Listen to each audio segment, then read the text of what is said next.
नमस्कार मित्रांनो, स्वागत आहे आपलं. तर ह्या सध्या निवडणुकीचा काळ आहे. निवडणुकीच्या धामधुमीत रोज वेगवेगळ्या गोष्टी राजकारण घडतं आहे. त्याच्यातच आपण निकाल लागल्यावर एक मुंबऱ्यातलं प्रकरण होतं कैसे हराया.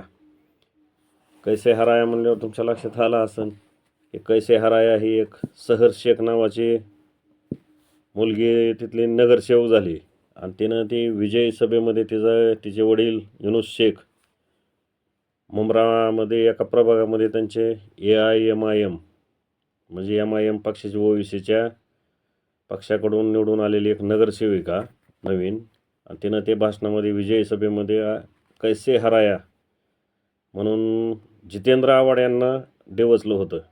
खरं तर त्याच्या वडिलांनं युनुस शेख हे आपण मागच्या व्हिडिओत सांगितलेलं की बाबा युनुस शेख हे जितेंद्र आव्हाड यांच्या पक्षाचे होते.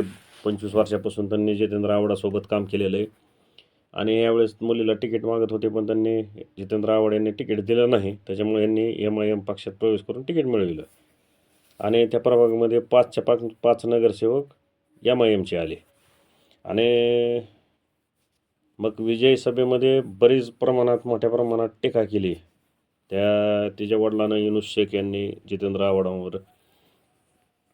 आणि त्याच्यातच सहर शेख नावाची ही नगरसेविका कैसे हराया हा म्हणजे जितेंद्र आव्हाडांनाच उद्देशून म्हणली तिच्या बोलण्यावरून कळतं आहे. पण ते एवढं गाजलं की मीडियामध्ये एवढी त्याला हाईप भेटली.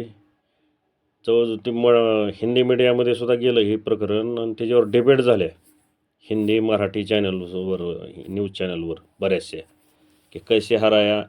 पण ते कैसे हरायापर्यंत ठीक होतं, पण पुढं तिच्या विजय सभेमध्ये बोलताना म्हणली की पुरा मुंब्रा हम हरा कर देंगे. मग त्याच्यामुळं ह्या आता राजकारणात कुठल्याही गोष्टीची काहीतरी एक कारणच लागतं आहे. सत्ताधारी विरोधक ह्या सगळ्या लोकांना, राजकारणी लोकांना. तसंच मग ती भारतीय जनता पार्टीचे नवनीत राणा, किरीट सोमय्या यांनी हे प्रकरण जास्तच उचलेलं आणि त्यांनी पोलीस स्टेशनमध्ये काल जाऊन